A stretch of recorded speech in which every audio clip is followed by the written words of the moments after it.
Thank you guys for coming to AA meetings.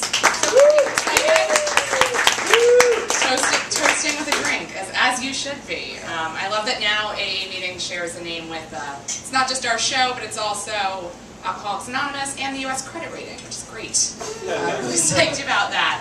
Thank you guys so much for coming out here all the way to the, middle of the East River? Is that where we are? That's what it feels like when I walk in the subway. Awesome, you guys are great. Who here is excited about football season? Yeah. Yeah? This room is not going to be not going to like football or give two shits about it. I hate football, actually. It has nothing to do with my gender or my choice in glasses frames, however. I know neither of those scream sports fan. It's because my dad and my ex-boyfriend are in a fantasy football league together, which is a treat for me, because those two assholes are hanging out every Sunday getting drunk watching TV between now and January. This is the hell I'm living in. It's really, I just don't understand, like, they're becoming friends is the thing, and I don't understand what these two possibly have in common, because, like, my dad's 65, he's a businessman, he plays a lot of golf. My ex is 30, he's a lawyer, and just, like, serially cheats on women, so I just don't know what they're talking about that isn't me. I'm the common denominator there, which is really fun. I even tried to call my dad last Sunday, because I just wanted to talk to him, as his daughter. And or as if I could talk to him about anything else. So I called my dad to talk to him, and he didn't answer the phone. He called me back the next day. I was like, hey, sorry, I was watching the games with guys from the fantasy league. You know, just rose before hose. That's how that's going. Awesome. I think what's making it so much worse, though, is I'm pretty sure that my dad is trying to replace me as his child with my ex-boyfriend, which is fun. I'm an only child, and I hope this is apparent, a woman. Thank you. But I think my dad was desperate for his son when I was growing up. Like, he called me Al, and which, like, I don't know why that's that funny. But he was, like, really involved on my sports teams, and he even, like, made me his drinking buddy, like, the second I turned 18. So he wanted a son, and, like, what's weird is that my ex-boyfriend's name is Alex, and he also goes by Al. They're playing this, like, sports thing together that I don't quite understand, and based on the way he drank when we were in a relationship, pretty sure they're going to have that in common, too. So, it's bad, it's bad. You know that phrase that they say at weddings, not losing a daughter, but I'm gaining a son? It's not supposed to be said when some guy cheats on you 10 times and then pays his fantasy dues on time. That's not what that phrase is for. That's for when you're starting a romantic union that's going to last the rest of your life, not when you're a sack of shit that likes to watch football. Awful. I have a job now, which many of you know is quite a challenge.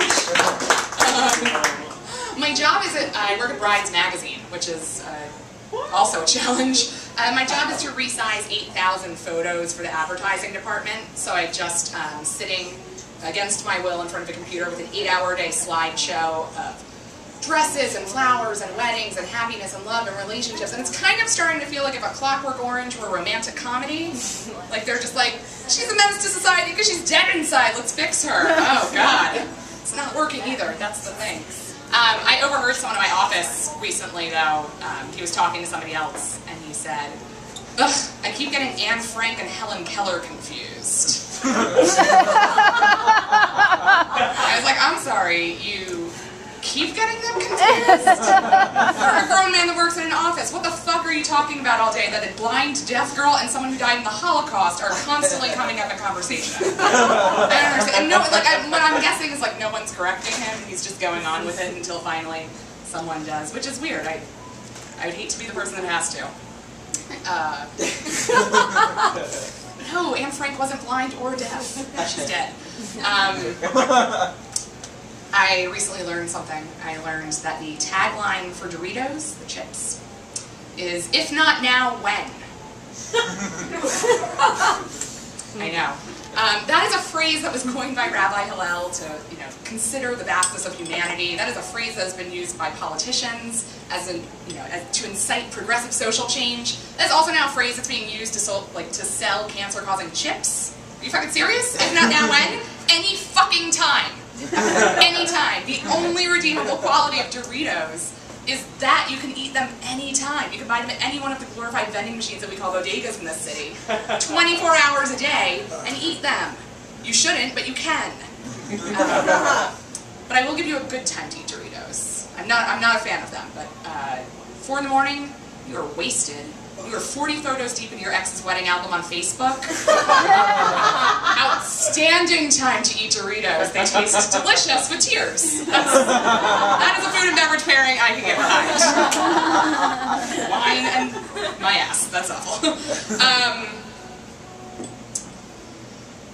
All right. Well, I feel like that's all I want to talk about right now, you guys. Are you psyched for this show? It's so good. The show is so good tonight. I'm super excited. Before we get going, just FYI, our waitress Kim is amazing, and she will bring you all the drinks you want. And since it's AA meetings, obviously you should drink up.